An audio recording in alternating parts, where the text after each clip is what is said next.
Лонг. Така, каква е цената на Доджа? 72 000 лева. Станимир Христов ни последва в Инстаграм. Благодаря ти, Станимир Христов, че ни следваш в Инстаграм. Благодаря на всичките 124 човека, които ни споделиха лайфа. Благодаря на Балабанов. Hyundai имаш ли? Може да влезете да видите всички автомобили на страницата на Автокъща Кентавър. Пишете в Google kentavar.bg и ви излизаме ние първи.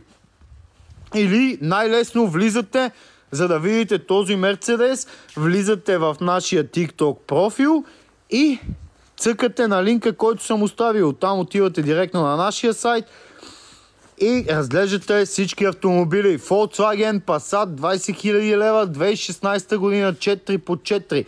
S8-цата, приятели, S8 21 000 лева, 2007 година 450 Кончита. Така, тук имаме Volvo, което още не е на обява, но скоро ще го пуснем. Демек понеделник.